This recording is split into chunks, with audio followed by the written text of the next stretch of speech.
I love and adore this show. Oh, I'm sure you heard that a lot as you've been doing interviews. yeah. I mean, it's fantastic how many people I didn't realize that everyone loves it so much. It's great. Well, I think what it is that, Mm. and this is just talking from my own personal experience. I'm someone who actually grew up in a household where my dad was really big into sports and tried to force me to be into sports. And I actually had, because of that, I actually hate sports. Oh, So when Ted Lasso came out and everyone was talking about it, I was immediately like, no way I'm going to like this. It's about sports. And then I watched the first episode. I was like, that was okay. By the second episode, I'm like, sold.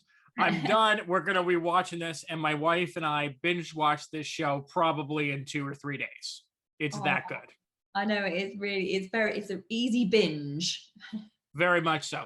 So I wanted to just kind of start off before we dig into Ted Lasso a little bit, just because so many people who read up on websites, they don't really know what a casting director does. They just kind of think like, oh, they just cast the movies, but there's a lot of details that go into your job.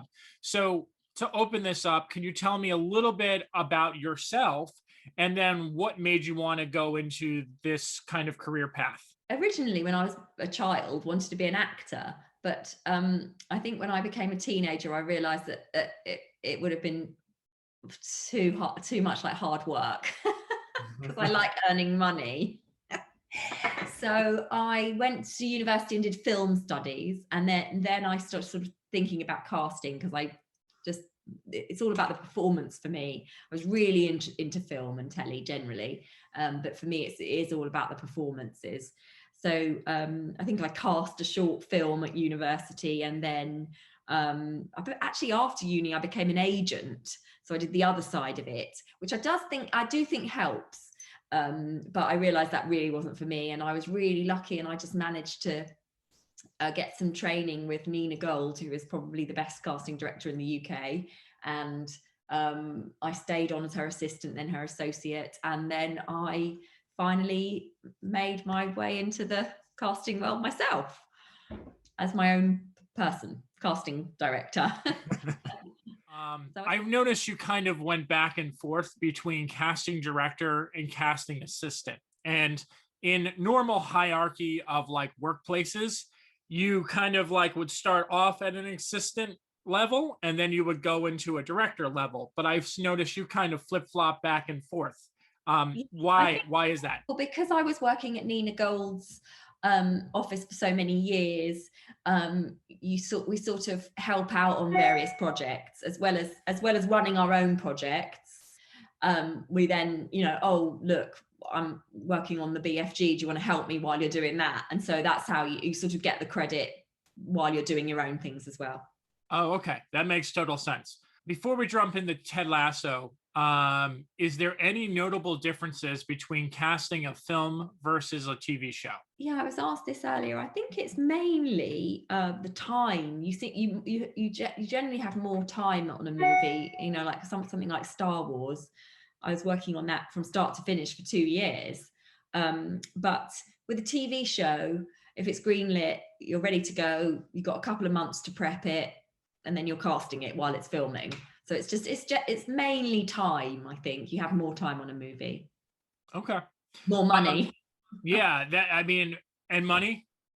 Well, more, yeah, especially if it's a studio movie. You'll have less money if it's an independent. I mean, and that's interesting because just looking at your credits, I mean, you talked about Star Wars. You also helped with The Martian, Paddington, and like Theory of Everything, all of which I would consider pretty high end. And then you did High Rise, which is kind of a lower end. Um, yeah, it's crazy. So, do you feel like in your position that casting directors don't get enough credit? Because I mean, I mean, seriously, like you guys are responsible for reading the scripts and kind of thinking and saying like, who would be good for this role, and then pitching Yeah, we are responsible for that. that. Yeah, I mean, I think credit where credit's due, and we do. I feel like do you know what? At the end of the day, we're all making a movie. We're a team making a movie. And I feel like I'm part of the crew. I don't want to feel like I'm the person responsible for the success of anything, because I'm not. I'm part of a team of people who are hopefully all good at their job, creating an end product. All right, so moving over to Ted Lasso, we're gonna start with like a two-parter, and I'll just ask it individually. So instead of starting with the easy question, who was the most difficult cast member to cast for Ted Lasso?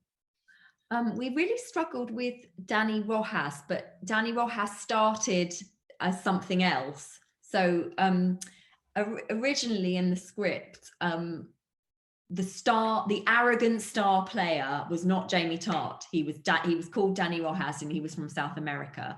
And so we searched high and wide for an actual proper South American. Like, we didn't want anyone doing an accent or anything like that to play this person. And we looked in, I looked in Britain and all over Europe, and then we got someone to help us in America look for him, and we just couldn't find him. But we had seen Phil Dunster, and Phil Dunster is obviously a Brit, but he did it as a Brit. And then during that search for Danny Rojas, we saw this amazing self-tape by Cristo Fernandez, who wasn't quite right for the arrogant star player, but because he's so wild and exuberant and fun. And basically they tweaked two roles to work to those two actors. So we figured it out, and they just rewrote the parts to suit those actors. Listen, I don't say this every day, but this is one of those shows where every single character and the actor that was placed to play that character perfectly fits the role. Oh, they do, don't they? No, they really do. Good. So good. Yeah. Right. So now that we know who was the most difficult, who was the easiest person? Nate. Nick, huh? Mohammed. It was always going to be Nick Mohammed. It had to be Nick Mohammed. The only snag was that he passed because he was so exhausted and tired, and he didn't think he was going to be able to fit it in because he'd just finished filming Intelligence, and he would have had to gone straight on to Ted Lasso. Well, he did. He went straight on to Ted Lasso while he was in the edit for Intelligence. So poor man was like going from edit to studio to football pitch to edit to studio to football pitch, and he had a very busy few months. But thank God he changed his mind and said, yeah, go on, I'll go for it. Because as soon as we saw his tape, all of us, he's the one. He's perfect for Nate. Yeah. He really is. I love it. Nate the Great, right there. I love him. Yep. Yeah. So you got to read through the scripts before they were actually filmed and casted. Did you have a favorite episode when you were reading the scripts, and then did that change when they actually were filmed? I don't know if I did have a favorite when we were casting. Definitely got a favorite. And we're casting season 2 at the moment, and there's one episode that's just so fantastic. I actually wrote to the writers to congratulate them. It was so good. But in season 1, I don't know if there was. No, I didn't have a favorite. I don't think. Okay. And then I'm wondering, because I know the actors, obviously this has been an award season darling so far, right? We've kind of seen this show pop up, being nominated and winning a lot of awards. Yeah. How do you feel about the show's universal praise and success? I just feel so lucky to have got the part myself and to be working on it. I feel so grateful and lucky to be working on it. How exciting. Yeah. It's really thrilling. Oh, that's awesome. And then last question, do you have just because Jason Sudeikis, obviously